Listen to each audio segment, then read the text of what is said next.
আমাদের 18 নম্বর অঙ্কে বলছে cot a plus tan b divided cot b plus tan a equal cot a into tan b।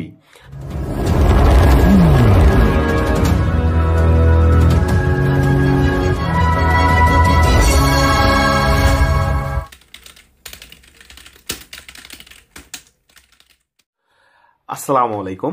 নবম দশম শ্রেণীর সাধারণ গণিত ধারাবাহিক পর্বের ত্রিকোণমিতির 9.1 এর আজকে আমরা 18 নাম্বারটি নিয়ে আলোচনা করব।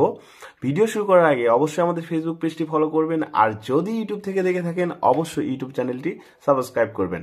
আমরা আর কথা না বাড়িয়ে সরাসরি অঙ্কে চলে যাচ্ছি। আমাদের 18 নম্বর অঙ্কে বলছে cot a plus tan b divided cot b plus tan a equal cot a into tan b। আমাদের কিন্তু এইটা লেফট সাইড, এই লেফট সাইড থেকে আমাদের রাইট সাইডটা প্রমাণ করতে হবে।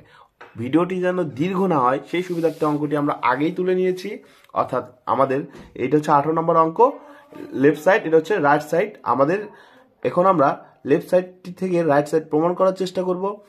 কটে আমাদের কিন্তু মাথায় রাখতে হবে cot a into tan b, এটা আমাদের প্রমাণ করতে হবে। এখন এখান থেকে আমাদের কিভাবে করা যায় আমরা চেষ্টা করি। উপরের যে অংশটা আমরা একই রকম রাখবো, অর্থাৎ এখানে cot a plus tan b, আর এখানে আমাদের cot b, cot কিন্তু tan এর উল্টা আর tan কিন্তু cot এর উল্টা, অর্থাৎ দুটো কিন্তু বিপরীত। আমরা cot b সমান লিখতে পারি 1 ডিভাইডেড tan b। এটা কেন করলাম আর পরবর্তী লাইনে বুঝতে পারবেন। Plus tan b tan a সমান সমান আমরা লিখতে পারি 1 ডিভাইডেড cot a।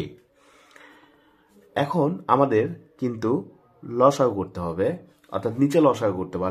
নিচে যখন আমরা লসাগু করবো তখন কিন্তু আমাদের tan b এবং cot a এটা কিন্তু আমরা পাবো।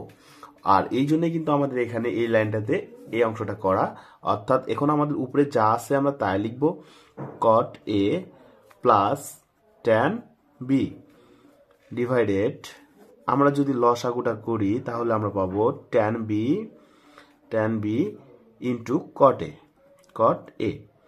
এখানে আপনি খুব ভালোভাবে আপনারা লক্ষ্য করবেন, এই যে tan লসাগুটা কিন্তু আমরা সবাই বুঝি, তারপরে এখানে বোঝানোর চেষ্টা করছি। tan b কাটা যাবে, এই cot a 1 এর সাথে গুণন হলে এখানে কিন্তু cot a থাকবে, আর এখানে cot a কাটা যাবে, tan b থাকবে। tan b যদি 1 এর সাথে গুণন হয় তাহলে কিন্তু tan b হবে, কিন্তু মাঝখানে প্লাস আছে আমাদের, এখানে প্লাস tan b হবে।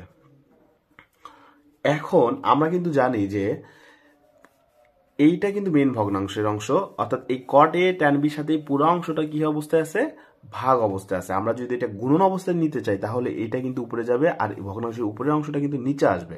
অঙ্কটা করলে আমরা বুঝতে পারবো। অর্থাৎ আমাদের প্রথম যে অংশটা এটা লিখলাম cot a plus tan b। এখন আমাদের গুণন যদি করি, এটা আছে ভাগ অবস্থায়, আমরা গুণন করতে গেলে tan b cot এটা উপরে যাবে, অথবা উপরে থাকবে আমাদের tan b cot a, আর নিচে থাকবে হচ্ছে আমাদের cot a plus tan b। এখন আমাদের কিন্তু এই যে এই রাশি আর এই রাশি সেম, আর উপরে নিচে থাকার কারণে কিন্তু আমরা এটা কাটতে পারি, অর্থাৎ আমাদের এই রাশির সাথে এই রাশি কিন্তু কাটাকাটি হয়, কারণ এটা উপরের অংশের সাথে আর এটা গুণন হবে, যার কারণে এটার সাথে আমরা নিচের অংশটা কাটাকাটি করতে পারি। আর তাহলে আমাদের থাকতেছে শুধু tan b cot a, অর্থাৎ এটা কিন্তু আমাদের এই যে রাইট সাইডে দেওয়া আছে, আমরা কিন্তু রাইট সাইডটা প্রমাণ করতে পারছি। অর্থাৎ আমরা একটু সাজায় লিখি, cot এটাকে আগে লিখলাম আর tan bটাকে আমরা একটু পরে লিখলাম। আমাদের কিন্তু হুবাহু এই রাইট সাইডের সাথে এই লেফট সাইডটা অঙ্ক করে কিন্তু আমরা মিলাইতে পারছি, অর্থাৎ আমাদের মিলে গেছে। আমরা লিখতে পারি রাইট সাইড প্রুভড। ঠিক আছে, আমাদের অঙ্ক যদি ভালো লাগে অবশ্যই আমাদের ফেসবুক পেজটি ফলো করবেন আর ইউটিউব চ্যানেল অবশ্যই সাবস্ক্রাইব করবেন। আসসালামু আলাইকুম।